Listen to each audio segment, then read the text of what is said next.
ओम नमो भगवते वासुदेवाय। जय माता रानी। दोस्तों, आप देख रहे हैं आपका अपना YouTube चैनल व्रत त्योहार टोटके। मैं हूं आपके साथ रिमझिम शर्मा। दोस्तों, आज इस वीडियो में मैं बात करने वाली हूं माघ मास की अमावस्या तिथि की। दोस्तों, माघी अमावस्या का हमारे धर्म में बहुत ज्यादा महत्व बताया जाता है।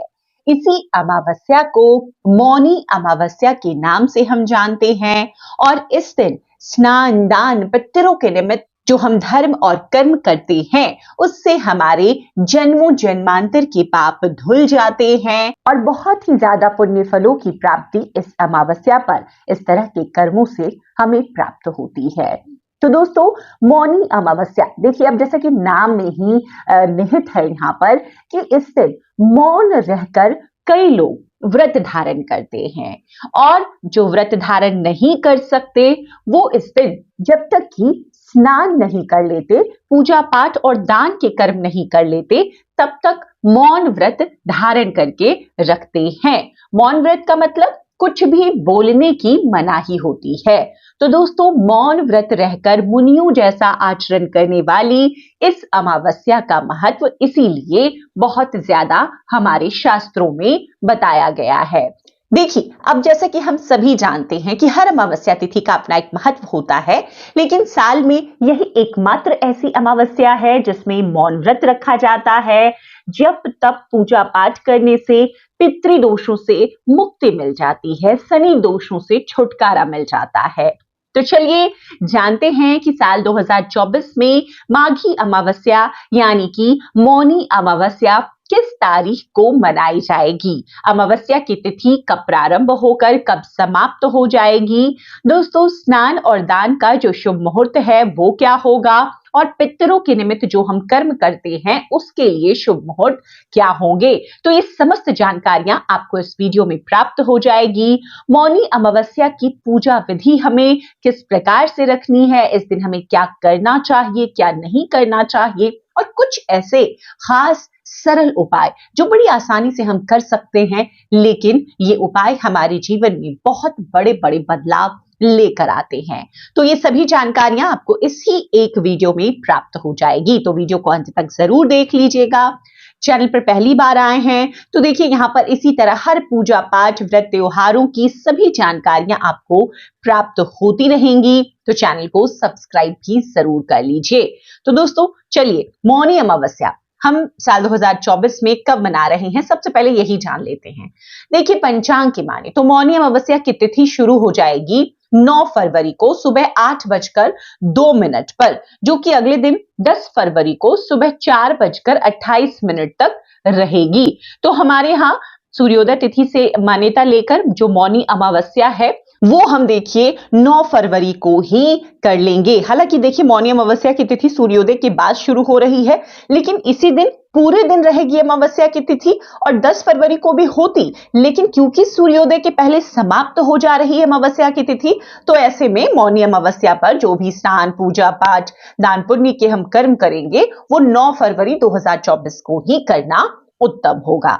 अब जान लेते हैं कि इस दिन जो स्नान का शुभ मुहूर्त होगा वो क्या होगा। देखिए, कई लोग माघी स्नान कर रहे होंगे और जो लोग माघी स्नान नहीं कर पाते, एक वीडियो मैंने आपके साथ शेयर किया हुआ है कि माघ मास में कौन से ऐसे वो 5 दिन होते हैं जिस दिन अगर हम स्नान कर लेते हैं तो पूरी माघी स्नान का हमें पुण्य फल मिलता है। तो दोस्तों, उसी में से ये तिथि है अमावस्या की, मौनी अमावस्या की। तो आज अगर शुभ मुहूर्त में आप स्नान करते हैं तो इसका बहुत ही ज्यादा पुण्य फल आपको प्राप्त होता है।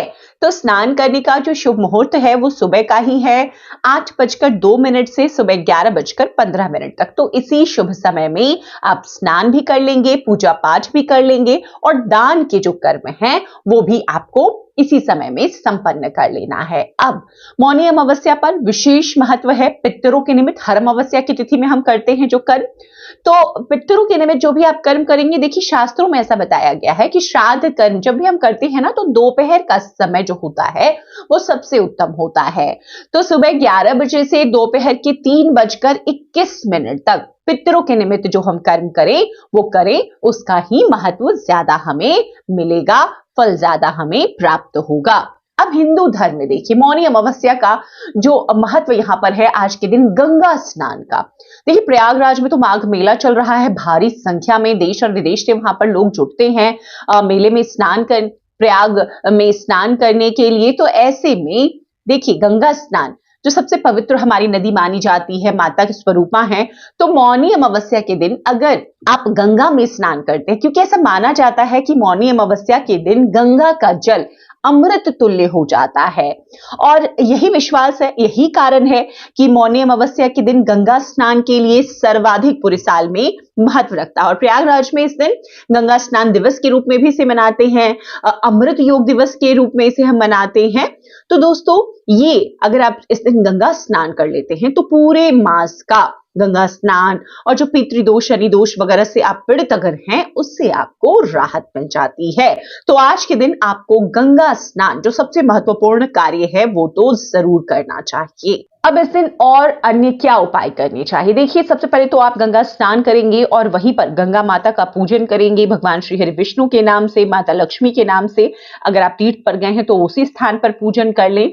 इसके बाद में पितरों के निमित्त देखिए मैंने आपको बताया कि जो समय होता है 11 बजे से 3:21 का है इस मौनी अमावस्या पर, तो उसी समय में आपको तर्पण वगैरह जो लोग करते हैं, जो पिंड दान करना चाहते हैं वो करेंगे श्राद्ध कर्म।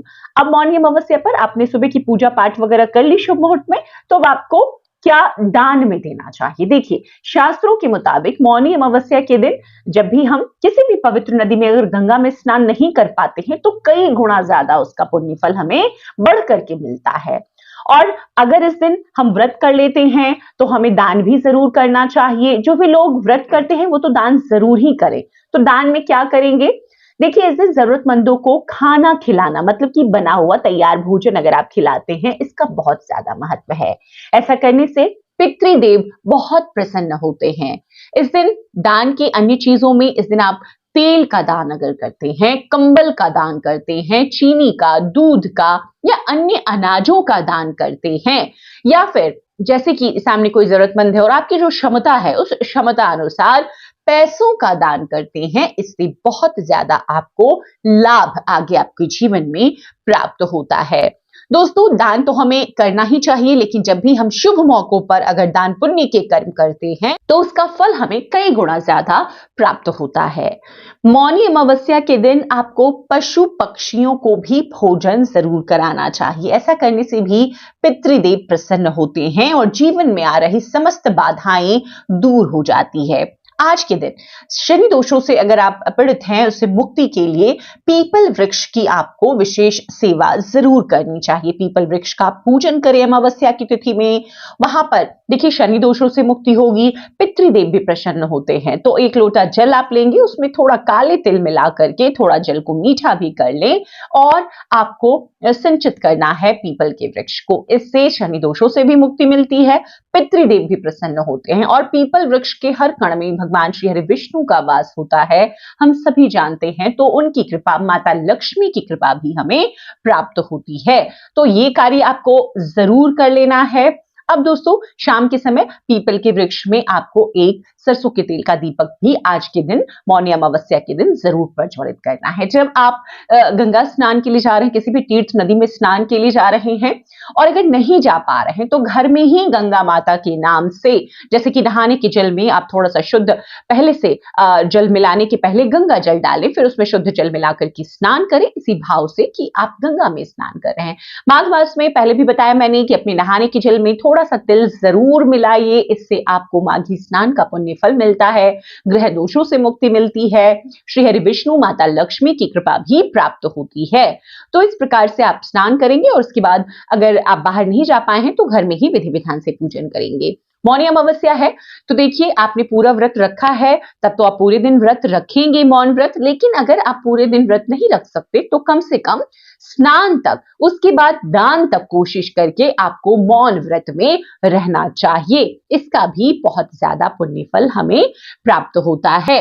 तो इसी प्रकार से दोस्तों इस मौनी अमावस्या पर आपको जो पूजा विधि मैंने बताई है, शुभ मुहूर्तों में शुभ कर्म बताए हैं, जरूर करना चाहिए। उम्मीद करती हूं जो ये सभी जानकारियां, जो सभी मैंने उपाय शेयर किए हैं मौनी अमावस्या पर जो कार्य आपको करने हैं आपके लिए भी उपयोगी साबित हो। वीडियो अगर देखिए पसंद आया हो तो लाइक जरूर कर दीजिएगा। किसी भी प्रकार की अन्य जानकारी चाहिए कमेंट बॉक्स में मुझसे जरूर पूछें, मैं पूरा प्रयास करके उन सवालों का जवाब आप तक पहुंचाऊंगी। चैनल पर पहली बार आए हैं, इस तरह की जानकारियां आपको भी अच्छी लगती है तो चैनल को सब्सक्राइब करना ना भूलें। वीडियो देखने के लिए बहुत बहुत शुक्रिया। जय माता रानी, हर हर महादेव।